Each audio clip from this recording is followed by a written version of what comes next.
You're listening to podradio.co.za. A sense of entitlement is a personality characteristic. It's based on the belief that someone deserves a special treatment or recognition for something they didn't earn. So in other words, people with this mindset believe that the world owes them without ever giving anything in return. So in this week's podcast, our hosts will share their perspective on entitlement and why many youngsters nowadays portray a sense of entitlement. So in other words, thinking the world owes them. And why is it important to realize that hard work is the only way to be successful in life? Here we go. Hi guys, it's Kylie McTon. My perspective on entitlement is when a teenager is confused about what's deserved, what's earned, and what's a gift. They are unwilling to help others or accept personal responsibilities for themselves.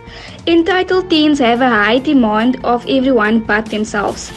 How to overcome entitlement is when you can identify a gift when it comes. This means being able to tell the difference between what's owed and what's earned and what's given as an act of kindness.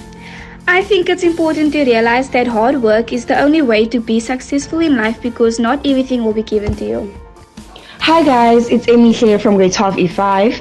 Today I'll be talking about youth and entitlement. My perspective on entitlement is no one should feel entitled to anything in this world and you should work for anything that you want.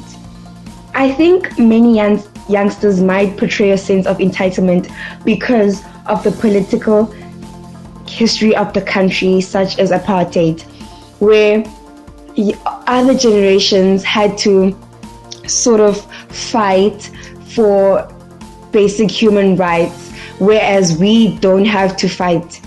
We have everything right in front of us. So I feel like that is why older people might think that we feel entitled to stuff. Hi guys, it's Isona here. Hope you all are doing well.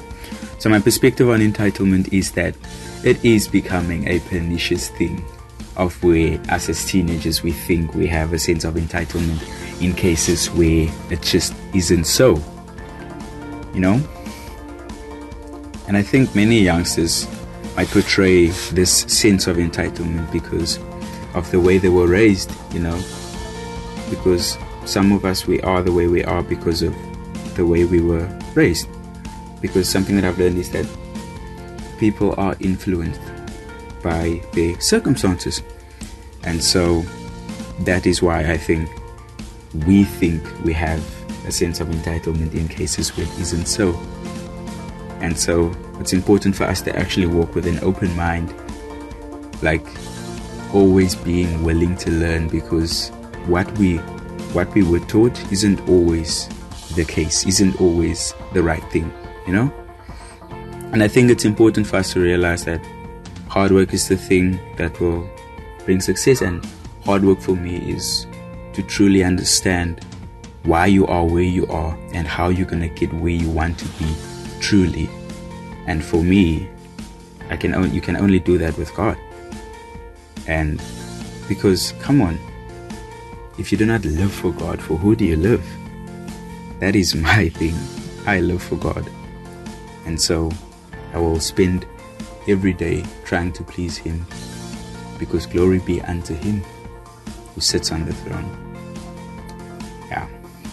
Hey, what's up guys? It's your girl Asanam Gujana and we are back at it again. So my perspective on entitlement is, I feel like we've all met people who have this sense of entitlement, right? For example, if you're standing at school at the tuck shop line and those children who would cut in front of you at the tuck shop, they just don't feel like they have to wait in the line, and those are the people who thinks that rules don't apply to them. And I feel like many youngsters have this sense of entitlement, you know, it's just a sense of deservingness and or being owed a favor, you know. They have this you owe me attitude, and I think it's a very toxic trait to have, and it's not a good thing to have. And it might be maybe the environment you grew up in that might have an influence on the sense of entitlement, or maybe the way your parents treated you. For example, just to elaborate on that, if you're used to adults saving or solving your problems for you, then you're not going to be independent, right? And you're not going to be a hard worker as well. You're going to have this when you go out to the world, you can have this thing of, oh no, I have to do this, you have to do this for me, because you're not used to doing things on your own. You're not used to being independent, and you're not used to being a hard worker as well. And we as a youth should actually realize that the world owes us nothing. And if anyone hasn't told you this, well, I'm telling you today that the world owes you nothing. And whatever you want, you need to work hard for it. You need to work hard for it. Things don't just fall out of the sky and that's it, boom, I'm going to have money. I want a car, but you're not willing to put in the effort, you know. The world's not going to give you that. Like, it's literally not going to give you that. So I just feel like it's time to realize that nothing comes easy and you need to work for what you want. And the world doesn't owe you anything. So thank you. Hi guys, it's Lelia, and my perspective on entitlement is someone who goes out of their own way to serve themselves and someone who is scared to fail. And I think many youngsters might betray such an entitlement because who they surround themselves with. Parents can also be a huge impact to that, because parents are scared their children might fail, and parents shouldn't think that, because kids should not depend on their parents in the future or anyone they surround themselves with. And I think many people surround themselves between parents or best friends, and that shouldn't be the case, because at the end of the day we should depend on ourselves to be independent. And without hard work there will be no success. Success doesn't even come to you, you should go to it. Hard work is the key. Is it okay to be scared? Yes, it's okay to be scared, but it's not okay to give up. And I think success takes time. You don't need to rush into it. Thank you. And that's a wrap, guys. I hope you enjoyed our podcast on entitlement. And remember, the world owes you nothing. You are responsible for your own success. Tune in again next week for a podcast on striving for excellence. Bye.